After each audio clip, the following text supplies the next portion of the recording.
ನಮಸ್ಕಾರ, ನ್ಯೂಸ್ 26ಗೆ ಸ್ವಾಗತ. ದೇವೇಗೌಡರು ನರೇಂದ್ರ ಮೋದಿ ಅವರನ್ನ ಬಹಳಷ್ಟು ಹೊಗಳಲಿಕ್ಕೆ ಪ್ರಾರಂಭ ಮಾಡಿದ್ದಾರೆ. ನಾನು ಕೇಳ್ತೀನಿ, ದೇವೇಗೌಡರೇ, ನೀವು ಭ್ರಮೆಯಲ್ಲಿದ್ದೀರಿ. ಕಾಂಗ್ರೆಸ್ ಸರ್ಕಾರ 5 ವರ್ಷಗಳ ಪೂರ್ಣಾವಧಿಯನ್ನು ಮುಗಿಸುತ್ತದೆ, ಮತ್ತೆ ನಾವು ಕೊಟ್ಟಿರ್ತಕ್ಕಂಥ ಗ್ಯಾರಂಟಿಗಳನ್ನ ಈಡೇರಿಸ್ತೇವೆ ಅಂತಕ್ಕಂಥ ಮಾತುಗಳನ್ನ ಹೇಳಿ ಬಯಸ್ತಾ ಇದ್ದೇನೆ.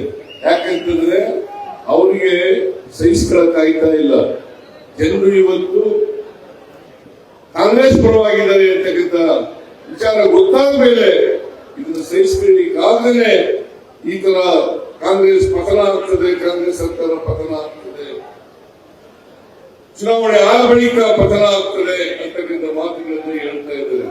ನಾನು ಹೇಳ್ತೀನಿ, ಇದು ಅವರ ಭ್ರಮೆ, ಇದು ಅವರ ಭ್ರಮೆ. ಇನ್ನೂ ಒಂದು ಮಾತುಗಳನ್ನ ಹೇಳ್ತಾರೆ ದೇವೇಗೌಡರು. ಬಹಳ ಇತ್ತೀಚಿನ ದಿನಗಳಲ್ಲಿ ಬಹಳ ಕೋಪಿಸ್ತಿರ್ತಾರೆ. ನಾನು ಹೇಳಿದೆ, ದೇವೇಗೌಡರೇ, ನೀವು ಕಮ್ಯುನಿಸ್ಟ್ ಪಾರ್ಟಿ ಜೊತೆ ಹೋಗಿದ್ದೀರಿ, ನೀವು ಜನತಾದಳ ಸೆಕ್ಯುಲರ್ ಅಂತ ಜನತಾದಳ ಸೆಕ್ಯುಲರ್ ಅಂತ ಹೆಸರಿಟ್ಕೊಂಡಿದ್ದೀರಿ.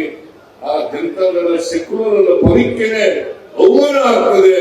ಅದನ್ನ ತಗಲಾಕ್ಬಿಡಿ, ಸೆಕ್ಯುಲರ್ ಅನ್ನೋ ಪದನ ತಗಲಾಕ್ಬಿಟ್ಟು ಬರೀ ಜನತಾದಳ ಅಂತ ಇಟ್ಕೊಂಡ್ರಿ ಅಂತ ಹೇಳಿದೆ.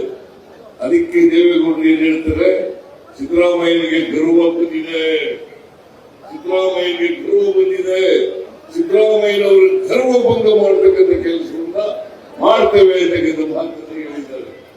ನಾನು ಹೇಳ್ತೀನಿ, ದೇವೇಗೌಡರು ಭಾರತೀಯ ಜನತಾ ಪಕ್ಷದವರು ಏನೇ ಹೇಳಿದ್ರು ಕೂಡ ಈ ಸಾರಿ ಕರ್ನಾಟಕದ ಜನ ಕಾಂಗ್ರೆಸ್ ಪಕ್ಷವನ್ನ ಕೈ ಹಿಡಿತಾರೆ, ಆಶೀರ್ವಾದ ಮಾಡ್ತಾರೆ ಅಂತಕ್ಕಂಥ ನಂಬಿಕೆ, ವಿಶ್ವಾಸ ನಮಗಿದೆ ಅಂತಕ್ಕಂಥ ಮಾತುಗಳನ್ನು ಹೇಳಲಿಕ್ಕೆ ಬಯಸ್ತಾ ಇದ್ದೀನಿ.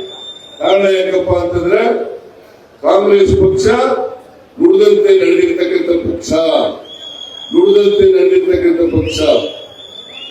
ಯಾವತ್ತೂ ಕೂಡ ಕೊಟ್ಟ ಭರವಸೆಗಳನ್ನ ಸಂಪೂರ್ಣವಾಗಿ ಈಡೇರಿಸತಕ್ಕಂಥ ಪ್ರಾಮಾಣಿಕ ಪ್ರಯತ್ನವನ್ನು ಮಾಡಿರ್ತಕ್ಕಂಥದ್ದು ಕಾಂಗ್ರೆಸ್ ಸರ್ಕಾರ. ಇದಾಗಿತ್ತು ಲೇಟೆಸ್ಟ್ ಅಪ್ಡೇಟ್ಸ್. ಇನ್ನಷ್ಟು ಸುದ್ದಿಗಾಗಿ ನೋಡ್ತಾ ಇರಿ ನ್ಯೂಸ್ 26 ಕನ್ನಡ. ನಾವು ನಿಮ್ಮೊಂದಿಗೆ.